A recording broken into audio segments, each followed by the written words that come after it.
স্বামী স্ত্রীর ঝামেলা থামাতে গিয়ে ছুরিকাহত হয়ে মৃত্যু হলো এক যুবকের। ঘটনায় অপর এক কিশোর ছুরিকাহত অবস্থায় হাসপাতালে চিকিৎসাধীন। বুধবার রাতে চাঞ্চল্যকর ঘটনাটি ঘটেছে মালদার ইংরেজবাজার থানার যদুপুর ১ নম্বর অঞ্চলের গাবগাছি এলাকায়। জানা গেছে, ছুরির আঘাতে মৃত যুবকের নাম সনত কুমার পাল, বয়স ৩৭ বছর এবং আহত কিশোরের নাম দেব ঘোষ এবং এই ঘটনায় অভিযুক্ত ব্যক্তির নাম শ্যাম ঘোষ। অভিযোগ, শ্যাম ঘোষ প্রায় প্রতিদিন রাতেই বাড়ি ফিরে তার স্ত্রীর সঙ্গে ঝগড়া বিবাদ লাগায় স্ত্রীকে মারধর করে। সেই একই ঘটনা ঘটছিল বুধবার রাতেও, যা দেখে প্রতিবেশীরা প্রতিবাদ করেন। আর এই কারণেই শ্যাম ঘোষ ধারালো ছুরি নিয়ে প্রতিবেশীদের ধাওয়া করে। ওই সময় সে প্রথমে সনত কুমার পালের পেটে এবং পরে এলাকার কিশোর দেব ঘোষের পেটে ছুরি দিয়ে আঘাত করে বলে অভিযোগ। সেই আঘাতেই মৃত্যু হয় ৩৭ বছরের সনত কুমার পালের। এই ঘটনার পর এলাকায় জোর চাঞ্চল্য, আতঙ্ক তৈরি হয়। পরে খবর পেয়ে ইংরেজবাজার থানার পুলিশ গিয়ে অভিযুক্তকে আটক করে থানায় নিয়ে যায়। পাশাপাশি গোটা ঘটনা খতিয়ে দেখতে পুলিশ তদন্ত শুরু করে বলে জানা গেছে। কালকে আমাদের বাড়ির পাশে স্বামী স্ত্রী ঝগড়া করছিল, ঝগড়া করার বিশাল চিৎকার চেঁচামেচি হয়। আমরা পাড়ার প্রতিবেশী হিসাবে গিয়ে আমরা জাস্ট বললাম যে ঝগড়া কেন করছো, পাড়ার লোক এখন ঘুমাচ্ছে, এখন চুপচাপ গিয়ে পাশে ঘুমিয়ে যাও। এবার আমরা ওটা বলেছি, ওটাই আমাদের অপরাধ। এবার ওটার জন্য আমাদের উপরে অ্যাকশন, উল্টা পাল্টা আমাদের মারধর করে। আরো ৩-৪ জন ছিল, ওদের সাথে ওদেরকে বেধারে মারার চেষ্টা করে। তখন আমরা বাঁচাতে গিয়ে আমরা যেভাবে নিজের সেফটিটা করে আমরা ওখানে বেরিয়ে আসি। তারপর কি হয়, ও নিজের বাড়ি চলে যায়, তার বাড়ি ঢুকে আবার চাকু বের করে আবার পিছন রাস্তা দিয়ে গেছে আরেকটা বন্ধুকে মারতে, মানে যে এসেছিল আমাদেরকে বাঁচাতে, ওকে চাকু নিয়ে মারতে গেছে, ধাওয়া করতে গেছে। এবার যখনই ধাওয়া করতে গেছে, দিয়ে আমাকে জানতে পারি যে আবার ওকে ধাওয়া করতে গেছে, তখন আমরাও পিছন পিছন যাই, কি হলো ব্যাপারটা দেখি। তখনই এবার ও কি করে, যখন ওকে না, যাকে ধাওয়া করে মারতে গেছে তো ওকে না পেয়ে আরেকজন যে ছিল তাকে এসে পিছন থেকে চাকু মেরে দেয়। তখনই ওই চাকু মারতে মরে যাওয়ার মতো। তারপরে সদর হাসপাতালে নিয়ে আসলাম। সেই মুহূর্তে আরেকটা বাচ্চা ছেলে ছিল ওখানে, বাঁচার জন্য বাচ্চা ছেলেটা রাস্তা মাঝখানে দাঁড়িয়েছিল, বাচ্চাটাকে চাকু মেরে দেয়, বাচ্চাটা পেটে মেরে দেয়। বাচ্চাটা সিরিয়াস অবস্থা খুব। রাতে ঘরে ঘুমাতে যাওয়ার কয়েক ঘন্টা পর বাড়ির পাশে জলাশয় থেকে উদ্ধার হলো এক মহিলার নিথর দেহ। বৃহস্পতিবার সাত সকালে এই ঘটনাকে ঘিরে জোর চাঞ্চল্য ছড়ালো মালদার রতুয়া থানার মহানন্দাটোলা অঞ্চলের লালুটোলায়। জানা গেছে, মৃত মহিলার নাম সোমা মণ্ডল, বয়স ৩৫ বছর। স্বামীর নাম স্বপন মণ্ডল। পরিবার সূত্রে জানা গেছে, বুধবার রাতে ওই মহিলা যথারীতি খাওয়া দাওয়া করে স্বামী সন্তানের সঙ্গে ঘরে ঘুমাতে যান।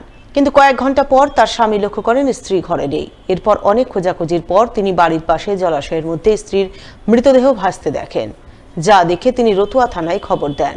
এরপর পুলিশ গিয়ে দেহটি উদ্ধার করে ময়নাতদন্তে পাঠায়। তবে কিভাবে তার মৃত্যু হলো তা নিয়ে তৈরি হয়েছে ধোঁয়াশা।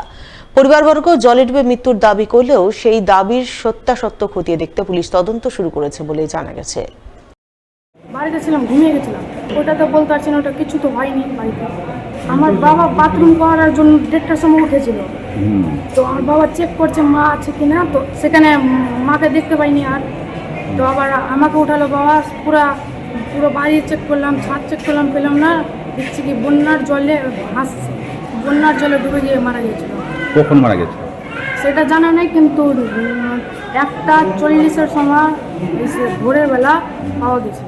বৃহস্পতিবার শিক্ষক দিবস উপলক্ষে সমাজসেবামূলক কাজে ব্রতী হলেন ইংরেজবাজার পৌরসভার ৫ নম্বর ওয়ার্ড কমিটির সদস্যরা।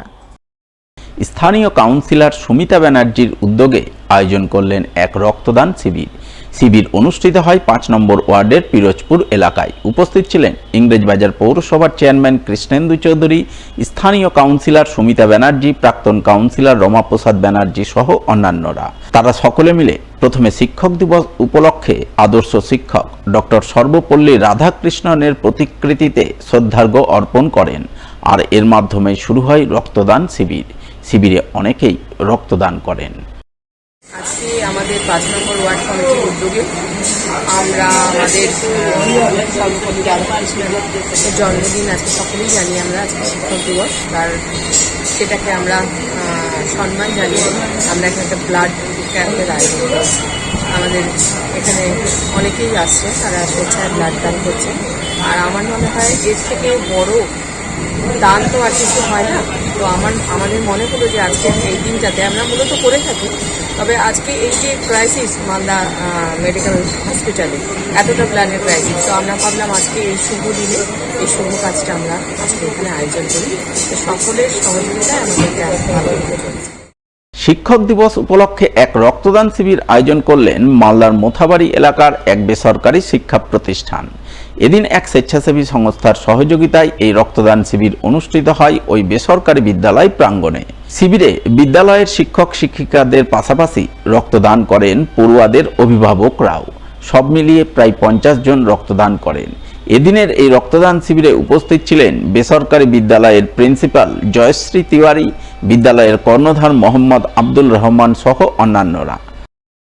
আজ শিক্ষক দিবস, ডক্টর সর্বপল্লী রাধাকৃষ্ণনের আজ জন্মদিন। আজ আমরা এসকে ব্রাইট একাডেমির সমস্ত সদস্যবৃন্দ একটা রক্তদান শিবিরের আয়োজন করেছি। এই রক্তদান একটা মহৎ দান। এই রক্তদানের মাধ্যমেই একজন মুমূর্ষু রোগীকে বাঁচানো সম্ভব। এই মহৎ উদ্দেশ্যকে বাস্তবায়ন করার জন্য আজ আমরা এসকে ব্রাইটের সমস্ত সদস্যরা এই উদ্যোগ নিয়েছি, যাতে আগামী প্রজন্ম বা আজ আমাদের যারা ক্ষুদে শিক্ষার্থী তারা আগামীতে গিয়ে এরকম বিভিন্ন কর্মকাণ্ডের সঙ্গে নিজেকে যুক্ত করতে পারে। আজকে শিক্ষক দিবস উপলক্ষে এসকে ব্রাইট একাডেমি আয়োজিত এক রক্তদান শিবির। এই রক্তদান শিবিরে অসংখ্য অভিভাবক অংশগ্রহণ করছে। সমাজে রক্তের ঘাটতি মেটাতে আমাদের বিদ্যালয় থেকে একটি রক্তদান শিবিরের আয়োজন করেছে।